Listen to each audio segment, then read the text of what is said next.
my name is Debbie Stein. I am a co-editor of Forefront, which is which Rachel will talk about a little bit later. And I'm also the founder of the Science Technology Policy Academy. And this is something, part of the message I have in that, which is my book, for those of you who haven't seen it already, is this concept of getting the message out for scientists, engineers. So one thing that, Rachel and I really believe is that oftentimes, science and technology analysis can sort of be stuck on the shelf where people put all this effort to doing an analysis and getting the, really, caring about the issue enough to devote hours and weeks of time going through review process. But they forget that, unless you get the message out, it's just going to sit on the shelf and nothing's going to happen to that message. So part of what we are trying to do with Forefront is to provide a way for people to get that message out. Particularly, there's lots of situations where, for some reason, something important, like maybe mental health of graduate students, is not something that's easy to find a place to publish on our current venues. And so with Forefront, this is something that we're really trying to do. For the last couple of years, we've partnered with the National Science Policy Network on their policy writing competition. And both last year and this year, part of what we're doing is providing additional award money to try to get that message out. So today we have 3 great speakers who are going to talk about how to get the message out, what strategies you can do to amplify your analysis. And you'll see here that we're going to start first with Rachel Owen. She's going to talk about the competition and the award we're giving for people who've done a good job getting the message out. We're then going to hear from Jennifer Brown, who is now a highfalutin lawyer / PhD. But I can say I knew her since she was a student in one of my classes. And she's also a SciPol Scholar with NSPN. Mary Magnuson is going to talk about a very interesting activity called The Conversation, which is also a good way to kind of make that connection between scientific evidence and getting a message out to the public. And then we have Rebecca, am I going to say this right? Aicher? I'm not going to get it right. But in any case, she is from, say it again. Aicher, like hiker. Aicher, who is from the AAAS Center for Scientific Evidence and Public Issues. And then we're going to have some Q&A at the end. So with that, I'm going to turn it over to Rachel, and she's going to talk about the writing competition. Great, thanks so much, Debbie. So I'm just going to give a brief overview of what Forefront is, and then I'll talk about the competition as well. Forefront is a publication on Medium. As Debbie said, we've been working for the last couple of years on this project. It was something that arose out of our interest in helping not just young scientists, but really scientists and science policy experts at any stage have a venue where they could be publishing science policy writing, whether that's a blog, a commentary, or an analysis or a brief. We wanted a place where all of that could be an option for anybody to publish. We chose Medium because it is an open platform that also allows for republishing. And so it's been a really nice place where we can bring articles that people publish on their organization's blogs, or that you do for a project with NSPN or elsewhere, and bring all those articles together on the website. We accept pretty much anything as long as it's fact-based. We do a brief review process, which I'll share here in a minute. We have a team of advisors and a team of editors who work on these reviews. and who help guide what we're doing with the publication. Our review process is not a traditional peer review, but we do make sure that all of the articles that are published on Forefront are a good fit for the publication, that they are free of grammatical issues. We make sure that the content is fact-based and responsibly written. We try to help put it in a good readable format. And then we want to make sure that the authors have credibility in what they're writing. So we do check for that as well. So if you're interested, it's pretty easy to submit your article to Forefront outside of the NSPN competition. You would just go to our Medium publication, write your article, save it as a draft, go through our submission form, which is a pretty light form. And then we will send out to our associate editors and ask you to revise as needed. But it can be a pretty quick turnaround. We try to publish on timely issues and make sure that you can get the word out in a timely manner on the issues that you're writing about. We're here today as sort of the kickoff to our 2023 NSPN Competition People's Choice Awards. So we've done this a little bit differently over the last 2 years, and this year we're a little later in the game for getting the People's Choice Awards out. However, any author that participated in the 2023 writing competition, unless they were the winners of that competition, are eligible for the People's Choice Awards.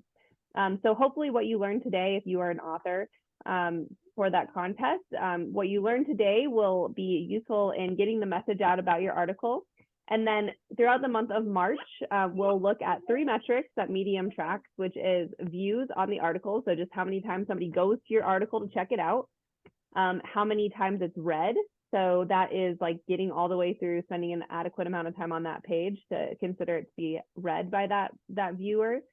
And then there's a metric that they also measure of the read ratio, which is the amount of reads compared to the amount of views.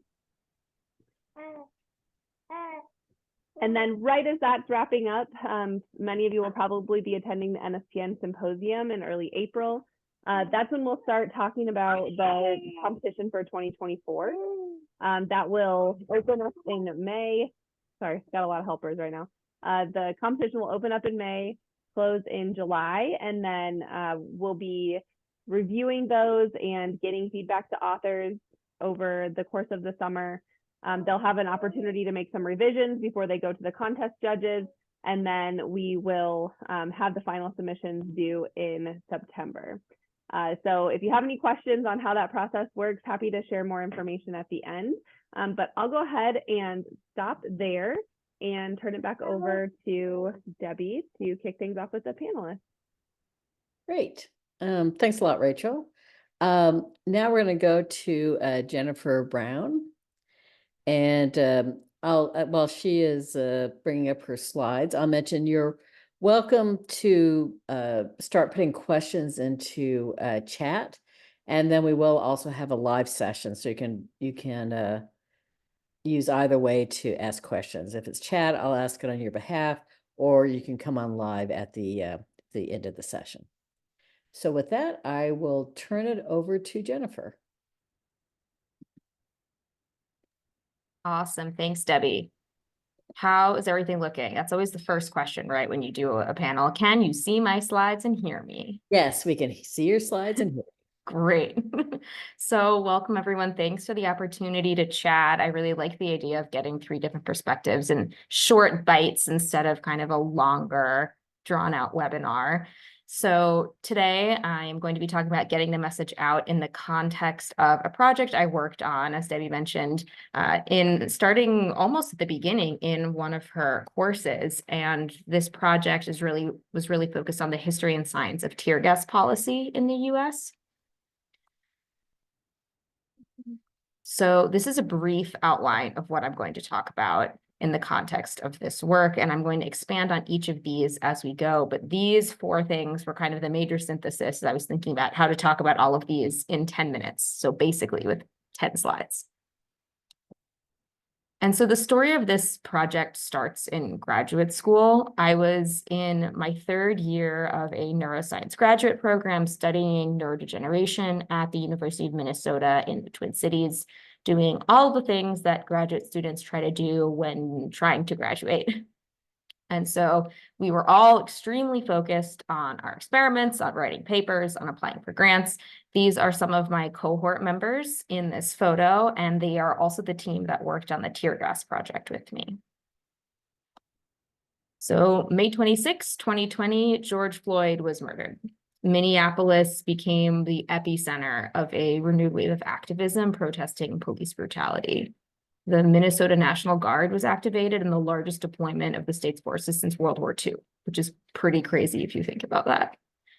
There were riots, vandalism, including the burning of the city's 3rd police precinct building, but there were also peaceful protests, gatherings, demonstrations, community support groups. But it was impossible to focus on graduate school when we looked outside of our window and saw this. 2020 saw almost unprecedented amounts of tear gas being used on social justice protesters around the country. And this was happening in our streets, to our friends and neighbors, to us, if we were attending protests, either if we were legal observing or just in support. And we didn't know what to do to support the protesters, but it felt like we had to do something. And so that cohort, that photo that I showed you, we were chatting one day, and I don't even remember how it came up, but we thought it was really wild that tear gas is being used right here when chemical weapons are prohibited in wars. And we thought that was really strange. And so we tried to find out why.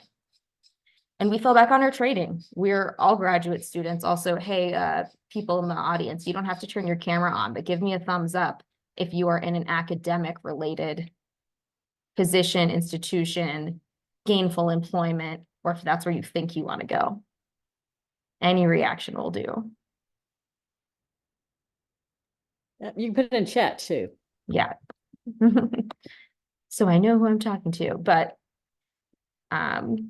we fell back on our training because that's what we do. As graduate students, you're trained to learn on your own, to do research, to draw conclusions, and that's how we attack the tear gas issue. And what we found was a lack of scientific evidence about the health effects of tear gas, especially the long-term effects, which have not been well studied even to this day.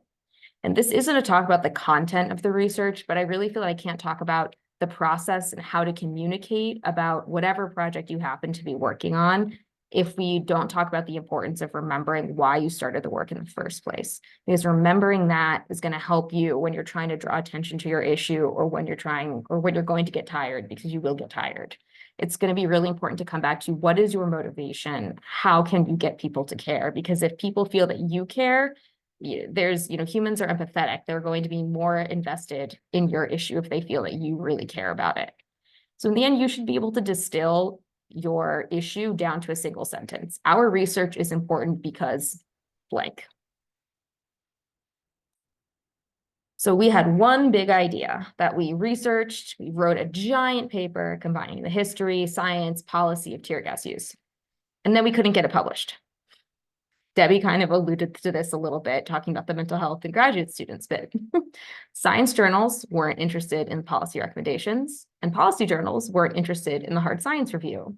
So we realized if we wanted to publish this work at all, we had to split the paper. We had to pivot. We were not expecting to. So the actual output, academic output of our research was 2 peer-reviewed papers, one in a toxicology journal and the other in a policy journal. We did this project on our own, which meant we also did it without grant support, so no funding. And because of that, we only considered putting our work in journals without a publication fee. We ended up reaching out to the university librarians who met with us several times to help us identify potential journals. And the librarian we met with was a huge asset. So this is another tip. Use your research librarians if you have access to them. Utilization of resources is just another huge topic on its own. Just because you don't have funding doesn't mean you don't have resources. You might have other types of resources. So Collective intelligence, that's a huge one. Collaboration, you can think about that with your research librarians or any other kind of research support, or with other members of your team if you're working in a group, because different people bring different skills, different interests, different perspectives, and you can leverage other people's knowledge and enthusiasm just like you would anything else. If you're getting really tired or stuck on a section, maybe you can hand it to somebody else and say, I'm really sick of looking at this, you take it over, please. So great, we had 2 papers, yay. In the academic world, that's kind of the be all end all. You have your science, you get it out, you publish it, and it's done. But standing alone, that really didn't help to make the change and raise the awareness that we wanted to.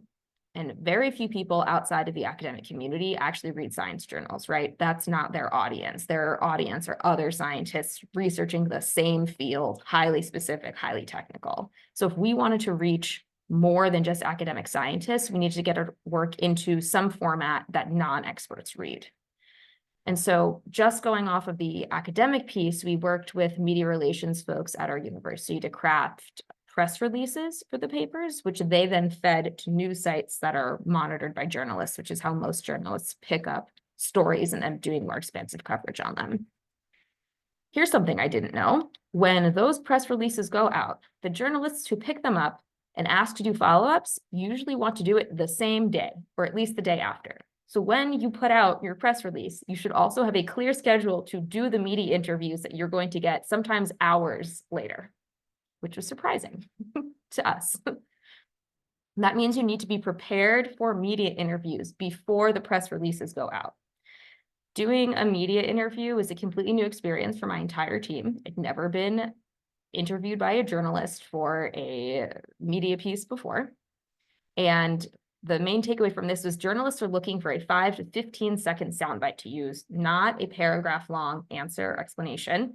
And it takes practice and forethought to be able to answer questions that are usually way more broad than we as scientists usually feel comfortable answering in 1 sentence or 2.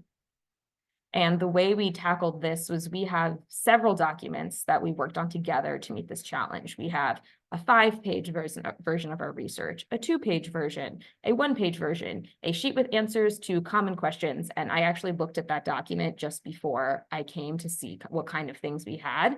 And the title of that document is literally, the file is called Questions to Expect in Interviews. We had a sheet with statements that we wanted to include no matter what we were asked. And this is actually really similar to what politicians do, relating every single question back to their focus, no matter what the original question was. And then before each media interview or engagement, we would cut and paste from all those different sheets to make a quick sheet tailored to that particular media engagement. So just like you shouldn't use the exact same cover letter or resume when you're applying to 10 different jobs, you shouldn't expect to use the same cheat sheet for every occasion, because different people and different outlets are going to be interested in different things. And it's not exactly the same content either. You should tweak it for who you're talking to and what your purpose is. Is it educational or just to raise awareness? Maybe leave in more of the science. Is it a call to action? Maybe talk more about socio-historical parts and next steps. Are you meeting with policymakers? They're going to want to know about things that impact their constituents and their communities and want realistic possible future actions.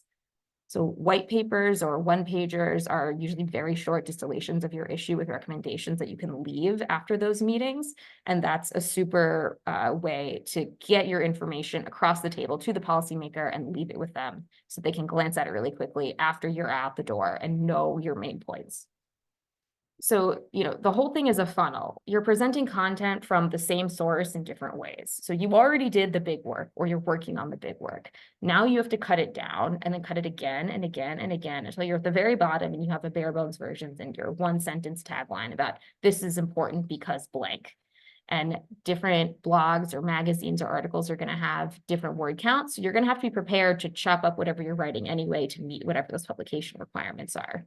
So it's not just for getting your message out. You're going to have to do this anyway if you want to publish it anywhere. And some others on the panel might have more knowledge of this area, but for a lot of media publications like Issues or Scientific American, you often have to contact an editor to make sure your piece is a good fit for the publication and then do several rounds of edits before it's actually published. And for some people, this can be a barrier to entry, but don't be afraid to reach out. The worst that happens is they say, no, thanks, not interested. And that's fine because they know their readership better. And if they say no, you should probably try and find an outlet that has a better readership match that's going to be more interested in what you have to say. But you should at least send an email and see what they think before you say, no way, this is never going to get accepted. Running a little short on time. So the other thing is don't restrict your passion. Just because you're writing about a scientific topic doesn't mean you have to be dry. Sometimes writing with an angle is okay, which is totally different from scientific writing when you're trying to remove as much bias as possible. And again, it comes back to your purpose. If you're trying to affect change, you have an angle you're going to be wanting to follow. If your purpose is purely educational, maybe it's better to be more neutral. And for this project, we knew we needed to be as neutral as possible about the science, but we wanted the conclusions that we drew to support the main points that these chemicals fall in a regulatory gap and are poorly studied, and we need to do something about that instead of just keeping on using them indiscriminately. So writing is great, but if you can make a graphic to help you communicate in a slightly different way, that's also great. They tend to be eye-catching. Some people are visual people and like charts and maps better. You won't be able to use all the graphics all the time, obviously, but they're still nice to have. And so on this slide is just a smattering of some of the things that we used at different points in our story. So we used real life photos, infographics about the types of chemicals, mechanisms of action, a timeline of the policy history, as well as a visualization of our recommendations. So again, hopefully I've touched on each of these things now. So keep your motivation and your end goal firmly in mind. It's okay if it changes or if the way you need to go about it changes. Keep distilling your work down into different formats. It doesn't necessarily mean doing extra work. It just means changing the way you're presenting what you already have. Persevere. The policy process and science can both be slow on their own, and now you're trying to stick them together. It can take a long time trying to find the media outlets, trying to do the research, trying to get it published, trying to meet with the policymakers.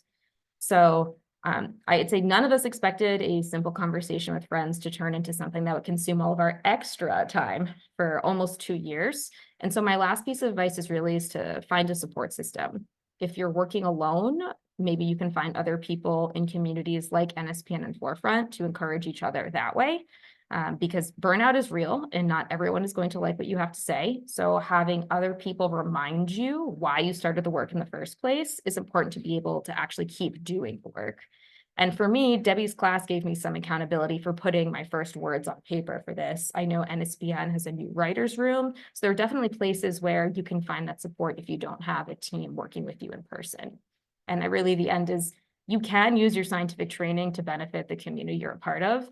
And I know every single person on our team felt that this was a worthwhile expenditure of time and they loved the experience, and it still helps them in unexpected ways today, even in the employment context. And with that, I will pass it on. Great. Great job, Jennifer. It's so exciting to see, something, really come to fruition, when you do these activities. So next we're going to go to Mary.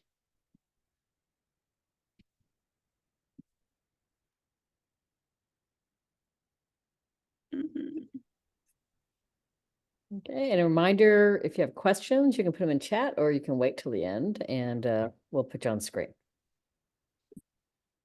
Okay, is this working? Can everyone hear me? Yes. Awesome. Cool. Well, thank you again for organizing this panel, and thanks for sharing, Jennifer. That had so many great insights. I'm just going to talk a little bit about the Conversation US, which is a publication that, again, works to communicate science with a broader general public, not just science, all of academic research, I should say. And then also just generally share some tips for communicating science with a wider audience.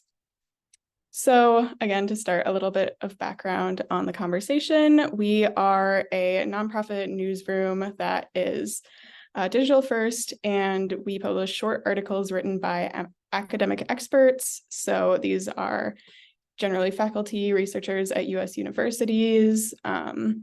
Graduate students can write for us too, co-writing with a faculty member.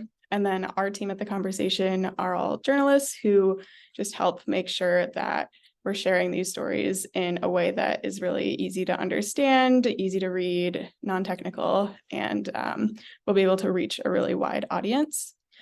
We kind of call what we do explanatory journalism. So these aren't op-eds, these aren't advocating for a specific policy or position necessarily, but they are, of course, sharing some analysis, some new research, and oftentimes, the research kind of speaks for itself in a lot of these situations. Everything is backed up with links to sources, links to studies and papers. A lot of our stories are kind of a more public-friendly translation of like a research study, but again, reworked to have this, why should a general reader who's not necessarily a scientist care or want to know about this topic? So again, we work with the authors really closely to make sure that these stories are written in a way that is just understandable to a wider audience. And everything on our site is free to read. We have no ads, no paywalls, and they're also free to republish under a Creative Commons license. So that means that any site can republish our stories. They can't change them, but they can republish them. And that allows us to reach a really wide audience. We get a lot of like local papers, as well as some more like specialized sites that will republish the articles. And anyone who writes for us can like track who's republished them and how many page views they've been getting and all that sort of thing. So another cool feature to kind of keep track of who you're reaching and at what scale. There we go. So an effective story, this applies to stories on The Conversation, but also I think just kind of general sharing science through text. But we tell our authors to write for a non-technical audience. So rather than a fellow scientist writing for, someone who maybe doesn't necessarily have a science background, aim for like a early high school reading level and explaining out difficult concepts, maybe more slowly, distilling them down to this kind of fundamental level rather than, using jargon and layers of, technical detail that might not be as important to these audiences. Using clear, precise, and illustrative language. A lot of times, being specific can help kind of illustrate concepts and bring ideas alive. Finding like a hook or something that will grab the reader's interest and bring them in and, showing that right up front to get some interest. And then, as was discussed, having this why should a reader care about this? Why is it important that everyone, not just the scientists or the researchers know about this, that sort of thing, making sure that that's, fully fleshed out.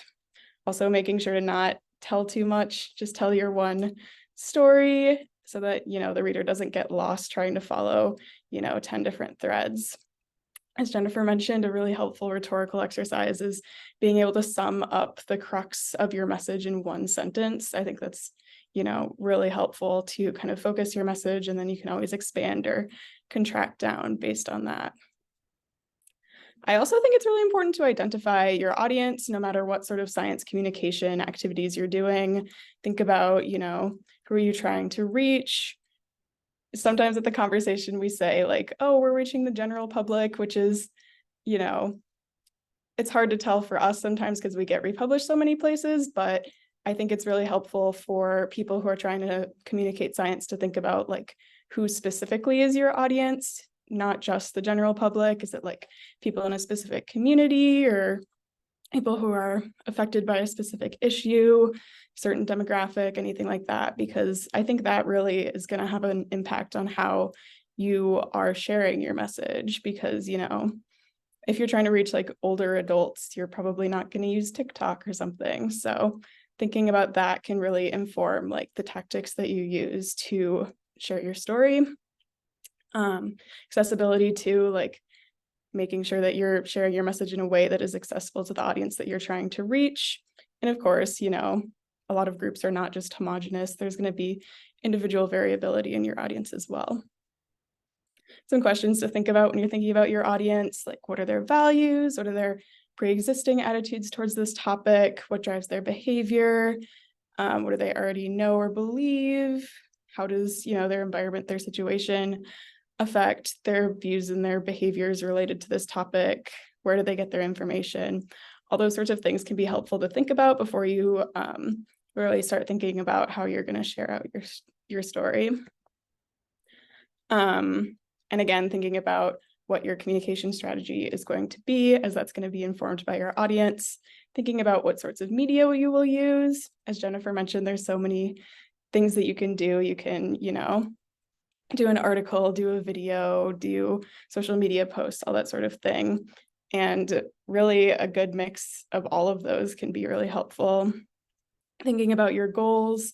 If your goal is to garner support for a policy, that's a pretty long-term goal. That's not just going to happen overnight. So thinking about how you can break that down into maybe shorter term objectives that will eventually help you reach a longer term goal. What do you want your audience to take away? Why should they be interested in your message? Can you use things like narrative and storytelling? A lot of times that's a lot more effective than just like listing facts or something like that. And then of course, how are you going to frame your message? Different groups of people might find different aspects of your message more salient or more interesting. So that can definitely depend on your audience. And then I also just wanted to mention this idea of creating conversation and engagement. A lot of times people think about like, oh, I'm going to communicate science. So I'm just going to find people and I'm going to tell them these facts. And then they're going to support, public health measures or something. But that's, not exactly how it works. Everyone has these pre-existing heuristics and ways that they see the world. And taking in new information may not, change their attitudes or schemas. It requires a more sophisticated strategy. So understanding that delivering just facts isn't gonna maybe create support. There's more engagement that needs to happen before that. People talk a lot about trust in science. Oh, I trust science. This group of people doesn't trust science, but trust is something that should be earned. So as a scientist, what are you doing to earn trust with your community? How are you fostering engagement with the audience that you're trying to reach so that, you are a credible messenger for these sorts of things? And I just think scientists can benefit from hearing what the community members and people that they're trying to communicate with, think and what their priorities and values are. And if you're interested in pitching the conversation, 2 steps for you. 1, make sure you are eligible to write for us. If you're actively affiliated with a US university or national lab, there's a good chance that you are. You must be a graduate student or higher, I guess. Postdocs can write for us, faculty members can write for us, grad students can co-write, as I mentioned. And then we have a pitch portal on our website. If you're interested in sending in a pitch, this is the link. It's just conversation.com/us/pitches. Before you pitch, if you do, I would think about is your idea narrow enough to be told in 800 words? Is it, of interest to a general reader? Do you have that why really well hammered out? Is there a hook or some reason that it's timely? Those sorts of questions. In case you're interested in checking us out, I pulled 3 stories that I think are kind of relevant to this topic. This first one's really awesome, from Todd Newman, about the brand of science and how hope can be a really powerful way to communicate science. We do a lot of coverage on the ethics of emerging technology as well. So if you're interested in that, we have a lot on AI and different technologies. And then this one from last month is about connecting researchers and legislators in the name of science policy. All right, that's all I got. Thank you all so much, and feel free to reach out with any questions.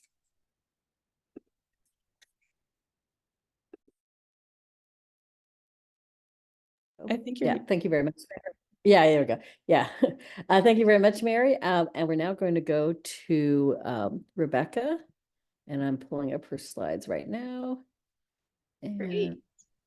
there we go. Okay. Go ahead. Thank you.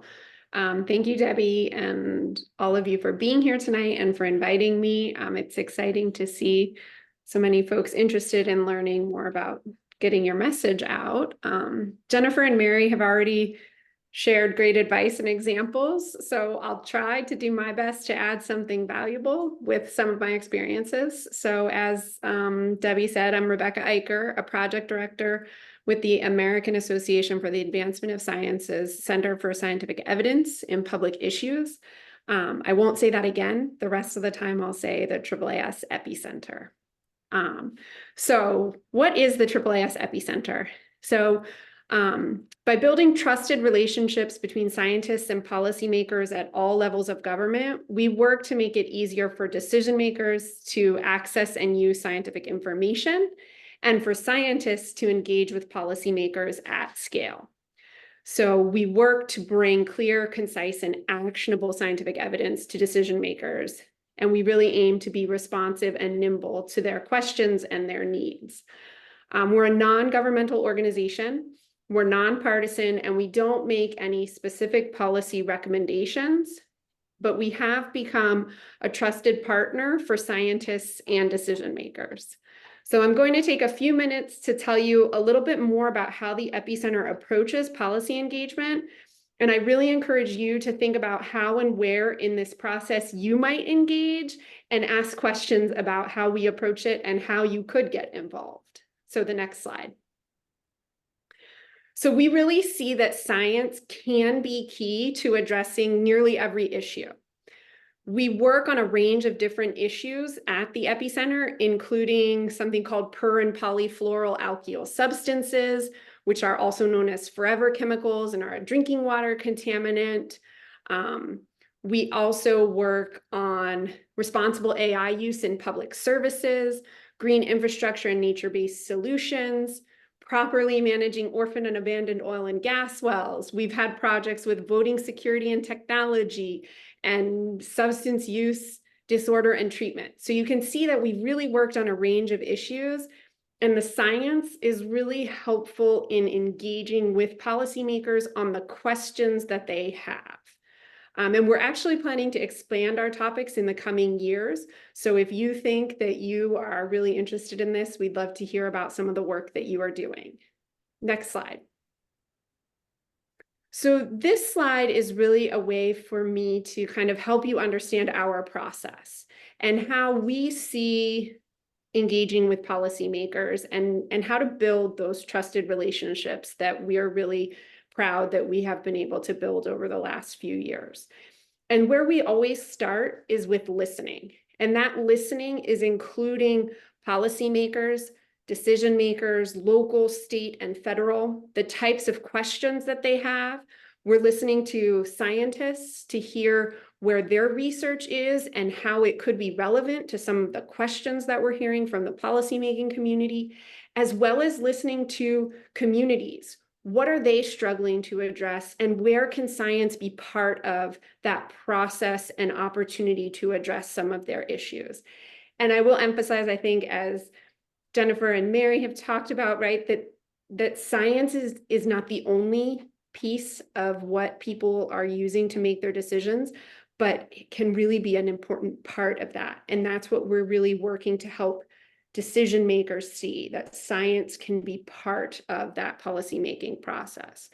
So after we've listened and we've thought about how we as the AAAS Epicenter can get involved on an issue, we start to develop materials, engage with experts, scientists from all different types of industry, academia, community-based research. We really try to engage a vast network of experts on topics. And then we also work with partner organizations. So some of those partner organizations may be other NGOs that are topically relevant, or they are decision-making associations like the National Governors Association or the National League of Cities. And the reason that we have found those partnerships to be so strong is because their members are decision makers. And those decision makers trust the National Governors Association.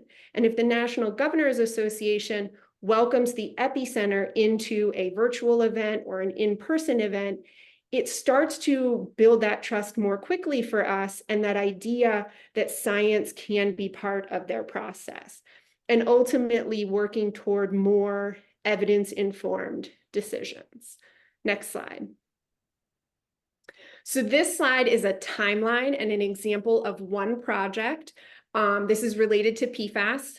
Do not worry about me walking through this entire slide. It's not my goal for you to remember what we've done, but really to emphasize, we first started learning and thinking about and listening in late 2019, early 2020. And over the course of 4 years, we've really advanced what we've been able to do with policymakers and scientists, starting with that awareness building, the relationship building, and then all the way to deepening our engagement, where we actually worked with one state to help develop their action plan to address PFAS. So we can see that over time, we build these relationships with scientists and with policymakers, and see that our impact and our outcomes can really be evidence-informed policymaking. Next slide.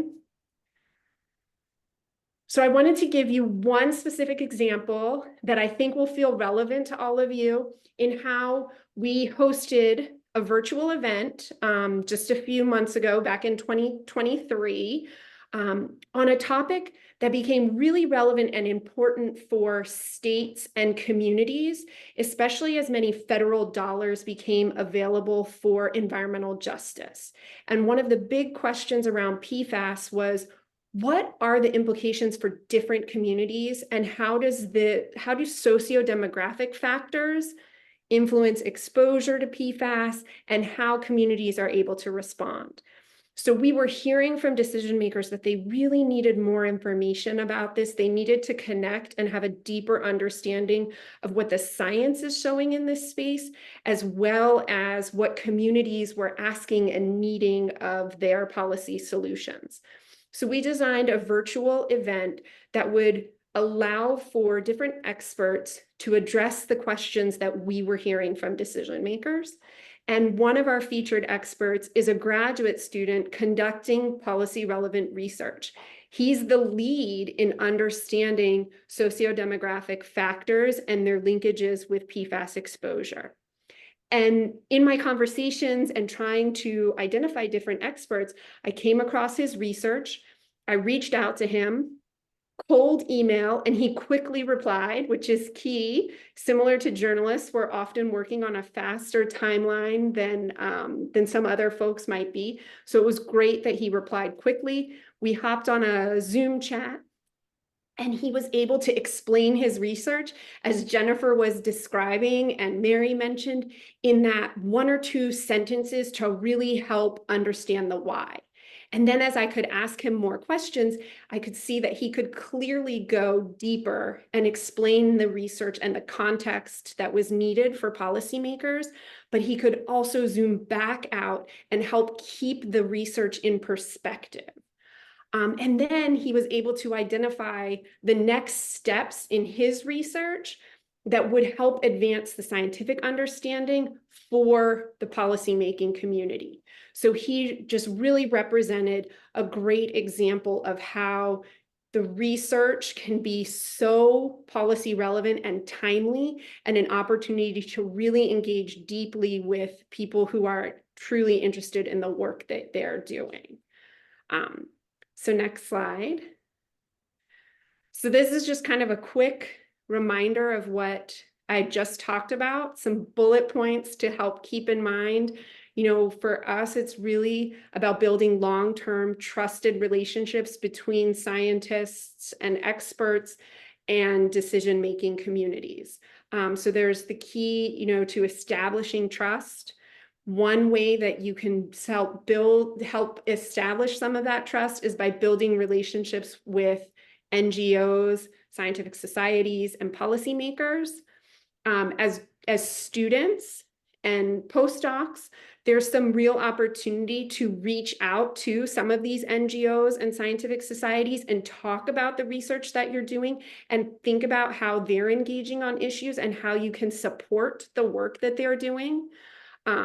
It's also important that your research is relevant for the policymakers, and to remember that science is one input of many in the policy process, and encourage you to respond to political diversity productively, and to remember that we can come together on issues without needing to be divisive.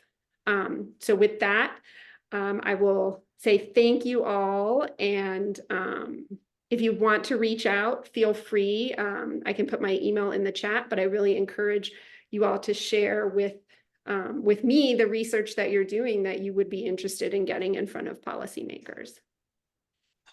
Okay, great. Thank you very much. Great job, everybody. So now we have time for questions, and I think I can, if you use the raise hand option, I should be able to call on you. And I'm just making sure. I think a lot of people have their cameras off. So make sure you turn your camera on if you are going to ask a question. Otherwise, you can just put your questions in chat and we'll go from there. So we have a couple of questions from Christine, who definitely liked everything that was here. So one question she asked is the eligibility for the competition. So the answer is that if for the Forefront itself, if you submitted something for the 2023 competition, so you're already up on our webpage on Forefront, but you did not win one of the top 3 prizes, then you can go ahead and you're eligible for this competition.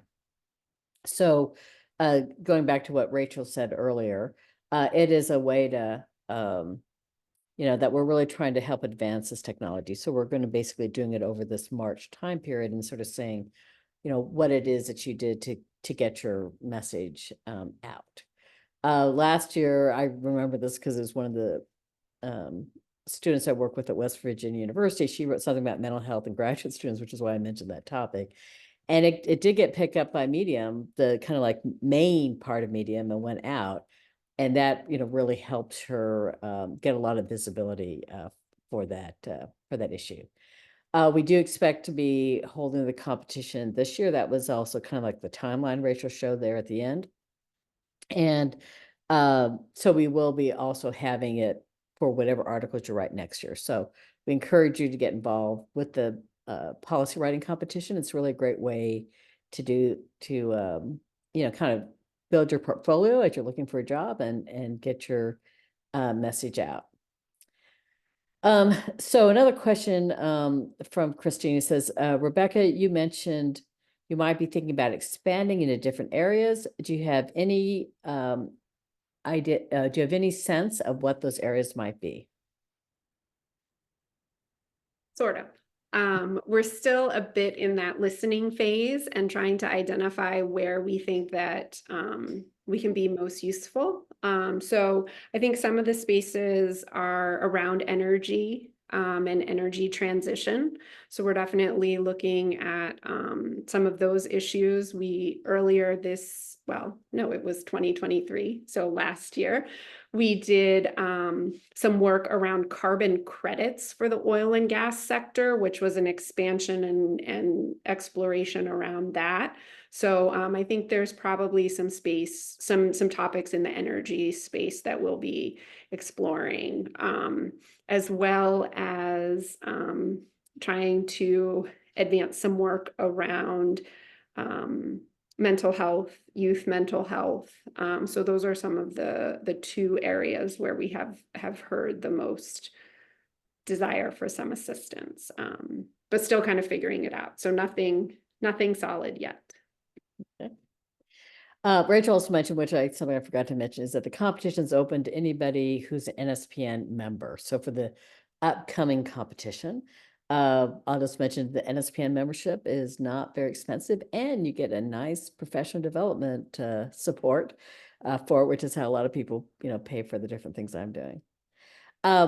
So Jennifer, one thing people might be interested in is I often say that, you should spend as much time disseminating your message, at least that much time, as writing it. So if it took you 6 months, a year to write and analyze whatever it is, then you should, if you really want your message to get out, you should expect and plan for like another year. What do you think? How long did it take you guys to write it? How long for dissemination? Yeah, I think that assumes that you're doing fully one and then the other. And I think not everything is always that linear. And so when we started it, I think the first thing we published was actually an op-ed before we did the main academic research. And so we kind of tested the water, so to speak, realized we had a lot more to say, and then continued on. And as something would come out, we would promote it and use the promotion as a link to whatever we did next. So it was more cyclical for us, I think, than just, we're going to write something and then promote it. It's like, okay, we're going to write something, then promote it. We're going to keep working on something else, then we're going to promote that. So it was more like overlapping timelines. Mm-hmm. So in the end, how many things did you produce? Because you had your op-ed, you had like 2 journal articles, you had Scientific American, anything else? That's like 4 things, 4 products. I don't even know. So that slide I showed, it was just kind of like the screen grabs I pulled from a Google of things that I remembered, but all of my team was interviewed, local media news that got picked up by Fox, someone was on, my parents saw it on the national news as a soundbite, right? Because everything, journalists read the media promos, then they choose to write a story. Some things in local news can then get picked up by national news. And so everybody's kind of looking to see what everybody else is doing. And so really, if you can get it into one, you have a better chance of having it mushroom. But I think one of the pieces we did had media tracking, and it was over, I think it was like 2 million views. Yes. So I don't remember, but there was a lot, and they're all different. Yeah, no, I do think that's really important, is that, you have to, like when I spent time in DC and I was working, say, on a National Academy of Sciences report, there's like many, many different ways that you want to communicate your message. It's definitely not like one and done kind of thing. The other thing is, I'm not a social media user. I use LinkedIn for professional purposes, but I don't have a Twitter, Instagram, but that's where the team part comes in too, because even though I didn't have those things, there were other people on my team that were willing to post on their own personal social media about that and then get that to the university and so on. So you don't have to do everything. You just need to find people that can fill in your gaps. Yes, that makes sense. So Mary, one thing that I thought was interesting about your background, you started out as a AAAS Mass Media Fellow, and I guess now you've graduated to become a real staff member. Like what led you to that aspect of it, and what did you learn as you kind of went from one role to another? Yeah, I mean, I did the Mass Media Fellowship because I was really interested in science writing, and I have been since I was in college. I was in grad school in an interdisciplinary program for environmental sciences when I did the Mass Media Fellowship. And yeah, I mean, I love working with a conversation because you get this engagement with the people who are actually doing this research and really interested in communicating it out to a wider audience. And I don't know, it's great to have so much involvement with the people who are actually, doing the research and having this really deep expertise. So I liked that aspect of it a lot. Usually journalists, as Jennifer's saying, you get on a call with them, it's probably pretty brief, and then the journalist takes the couple quotes that they're going to use in the story, and then they're off interviewing someone else and putting everything together. But, at the conversation, we're getting that really deep expertise from the people who are you know, on the right there in doing the research. So that's really cool. And yeah, I mean, I definitely love this field, and that's why I continued into working with them full time. Okay, that's great. Jennifer, we had a follow-up question for you, which is, did you choose the op-ed in part because it was so timely, and you could start to engage in a conversation? Yes, yes. So at least in my experience, op-eds, I think, have the lowest barrier to entry because you don't need to do full academic research. In fact, you can't. There's not enough space. There may be 750 words up, maybe up to 1,000, but they're short. You know, I think there are some examples about the 800 words, Mary, you said, I think, right? People don't have that much of an attention span. They're not looking to read a novel. They need to be able to read it in a couple of minutes, understand what you were trying to say, and then remember it 5 minutes later after they've read something else. And so the op-ed was, I felt, the lowest barrier to entry. We could do a little bit of research, enough to know what we were talking about, but not enough that it was going to overwhelm anyone, and enough to make the point that there's a lot that we don't know. And it was very timely. It was fast to get it published. It wasn't an academic paper that went back and forth, first finding a home and going through revisions. Yeah, great. Okay, so we only just have a few minutes left, so let's just kind of get some final words. So what, you know, why don't we start with you, Rebecca? Like, what do you think is sort of the biggest mistake that people make, you know, when they try to, you know, get their message out? And what do you think is the biggest opportunity that they're missing? Yeah, well, I'll probably steal a little bit from Mary in that idea of thinking that if you just explain the science, then they're going to understand and do what you think that they should do. That deficit model. And what we really have learned from years of researching this is that relationships are the opportunity. And connecting with people about shared values, ideas, and beliefs are the opportunity to then build relationships and trust. And then other parts of the conversations can come more freely and more flowing, including science and how science can help in addressing a solution, a policy or opportunity for policy solutions. Okay, great. What about you, Mary? Yeah, definitely would agree with that. Also, I mean, I think sometimes people think that, you know, science communication is like a one-off thing you do once you know, have your study accepted into a journal and, I don't know, you want to like write a press release or something. But I mean, depending on your goal, if you're trying to make some sort of more meaningful change, it's going to be a long process. So thinking of it's like, oh, I'm going to write this article and then that's going to be my communication. Like, it's all about, as Rebecca mentioned, this relationship building, you know, having meaningful engagement over longer periods of time, that sort of thing. So yeah, I mean, I think organizations like this and like AAAS do a great job of trying to make sure that, you know, it's repeating messages over periods of time. Okay, and Jennifer, you get the last word. I'm just going to echo everything Rebecca and Mary just said. I think the biggest misconception, especially among scientists, because we're trained to do this, is that your work will speak for itself, and it won't. You are the face of your work. You are the voice of your work. Your work can't build those personal relationships. You have to do that in order to get people to read what you wrote and listen to what you have to say. Okay, great. Well, thank you so much. This has been so fascinating. You're all do great work, and you know, keep up the fight. Get the message out there. Thanks to everybody who's speaking, and also to everybody who attended our webinar today.